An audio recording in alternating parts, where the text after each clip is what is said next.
পরম প্রেমময় যুগপুরুষোত্তম শ্রী শ্রী ঠাকুর অনুকূলচন্দ্রের আতুল রাঙা চরণে জানালাম শতকোটি দণ্ডবত প্রণাম। আমার ভক্ত প্রাণদাতা ভাই বোন মা সকলকে জানালাম জয় গুরু। আশা করব আপনারা সকলে ভালো আছেন, সুস্থ আছেন। এই পবিত্র ভাদ্র মাসে রেখে দিন ঠাকুরের চরণে এমন একটা জিনিস যাতে আপনাদের জীবনে সকল প্রকারের অশান্তি, বিবাদ, কলহ, আপদ বিপদ, গ্রহদোষ নিমেষেই কেটে যাবে। এখন চারিদিকে দেখতে পারবেন, চারিদিকে যার পরিস্থিতি, সামান্য কথাতে এমন কলহ, এমন বিবাদ লেগে যায়, চূড়ান্ত পর্যায়ে সেটা গিয়ে পৌঁছায়। সামান্যতম একটা কথাতে মানুষ এমন হিংস্র হয়ে ওঠে যে যতক্ষণ পর্যন্ত সে অপর ব্যক্তিকে কথা শোনাতে পারছে বা তার গায়ে হাত তুলতে পারছে ততক্ষণ যেন তার শান্তি হয় না। এখন বর্তমানে ডিভোর্সের পরিমাণ প্রচুর পরিমাণে বেড়ে গেছে। বাইরে বেরোলেই শুনতে পারবেন যে কোনো পরিবারে শান্তি নেই, স্বামী স্ত্রীর মধ্যে কলহ, সন্তান নিয়ে কলহ, পারিবারিক অশান্তি, বিবাদ যেন পিছনই ছাড়তে চাইছে না।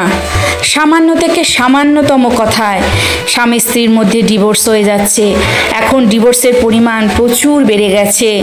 স্বামী স্ত্রীকে সময় দিতে পারছে না, সেই জন্য ডিভোর্স। স্ত্রী স্বামীর মনের মতন হয়ে উঠছেন না, সেই জন্যে ডিভোর্স। মানে কথায় কথায় সামান্যতম কথাতেই ডিভোর্স। এই সব কারণগুলো কেন হচ্ছে? এই সব কারণ থেকে যদি মুক্তি পেতে চান তাহলে আপনাদেরকে অতি অবশ্যই ঠাকুরের চরণে আশ্রয় গ্রহণ করতে হবে। ঠাকুরের বলা কথা, ঠাকুরের বিধান আমাদের কিন্তু অক্ষরে অক্ষরে মেনে চলতে হবে।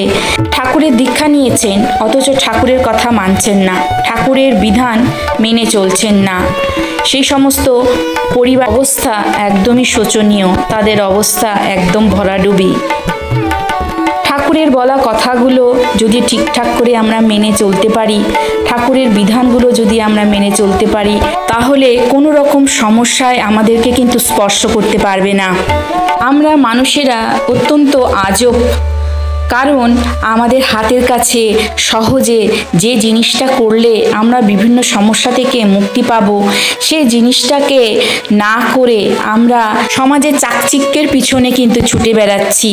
আমরা ভাবছি এটা যদি আমরা অর্জন করতে পারি তাহলে হয়তো আমাদের জীবন ধন্য হয়ে যাবে, আমাদের জীবন সার্থক হয়ে যাবে।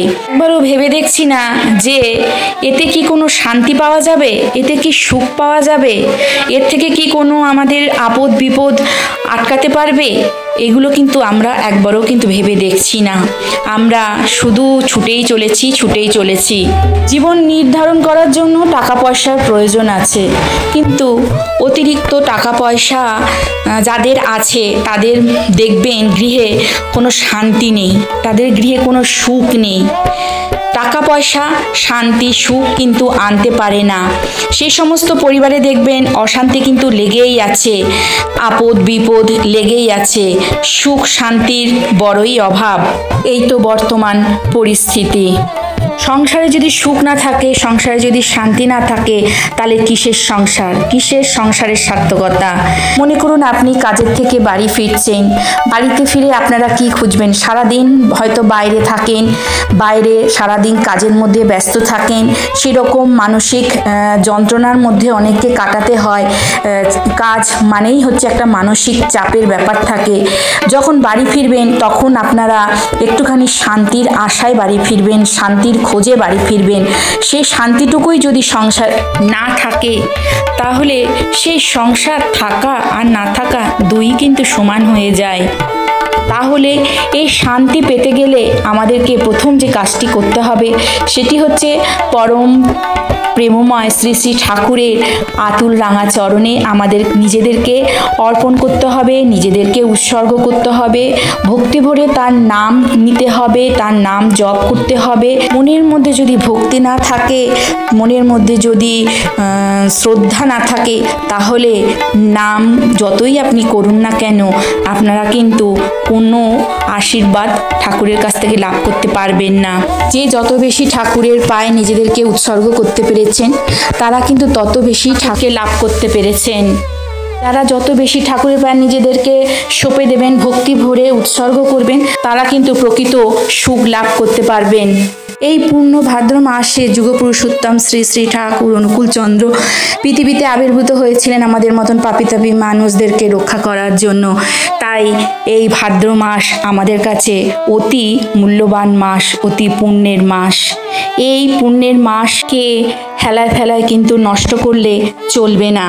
ঠাকুর চেয়েছেন সবসময় আমরা যেন ভালো থাকি, শান্তিতে থাকি, সুখে থাকি। আর আমাদের শান্তিতে সুখে থাকতে গেলে তারই বলা বিধানগুলো, তারই বলা কথাগুলো আমাদেরকে কিন্তু অক্ষরে অক্ষরে মেনে চলতে হবে। তার সাথে আমরা প্রতিদিন ইষ্টবৃত্তি, ঠাকুরের নাম জপ করা, প্রার্থনা করা, এগুলো তো অতি অবশ্যই করব। প্রথম যে জিনিসটা ঠাকুরের চরণে রাখতে হবে সেটা হচ্ছে আপনাদের মন, আপনাদের শ্রদ্ধা, আপনাদের ভক্তি। আর দ্বিতীয় জিনিস যেটা রাখতে হবে সেটা আপনি সকালেই হোক আর দুপুরেই হোক স্নান করে শুদ্ধ জামা কাপড় পরে ভক্তি ভরে সাষ্টাঙ্গে ঠাকুরকে প্রণাম করবেন। তাহলেই প্রকৃতরূপে ঠাকুরের আশীর্বাদ কিন্তু লাভ করতে পারবেন।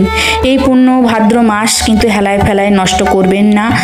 এই মাসে এমন কোনো ভুল কাজ করবেন না যে কাজের জন্য আপনাদের উপর ঠাকুর রুষ্ট হন। ঠাকুর সবসময় আমাদের ভালো চান, ঠাকুর সবসময় আমাদের মঙ্গল চান। তাই ঠাকুরের এই চাওয়াটা আমরা তখনই সফল করতে পারবো যখনই তার বলা বিধানগুলো আমরা মেনে চলব। ভক্তি ভরে তাকে স্মরণ করব, তার ধ্যান করব, নাম জপ করব এবং সন্ধ্যা সকালবেলা কিন্তু প্রার্থনা অতি অবশ্যই করব। তাহলে আজকে এইটুকুই রইল। সবাই ভালো থাকবেন, সুস্থ থাকবেন। আর যদি আমার ভিডিওটা ভালো লেগে থাকে তাহলে অতি অবশ্যই একটা করে লাইক করবেন, কমেন্ট করবেন আর আমার ভিডিওটা বেশি বেশি করে শেয়ার করবেন, যাতে অন্য 5 জনও আমার এই কথাগুলো শুনতে পান, ঠাকুরের বিধান শুনতে পান এবং তারা যেন সেই বিধানগুলো মেনে চলতে পারেন। যারা এখনও আমার এই চ্যানেলটা সাবস্ক্রাইব করেননি তারা প্লিজ আমার চ্যানেলটা সাবস্ক্রাইব করবেন। তাহলে ঠাকুরের এই বিধান, ঠাকুরের বলা কথাগুলো আমার মাধ্যমে আপনারা কিন্তু শুনতে পারবেন। সবাই ভালো থাকবেন, সুস্থ থাকবেন। জয় গুরু।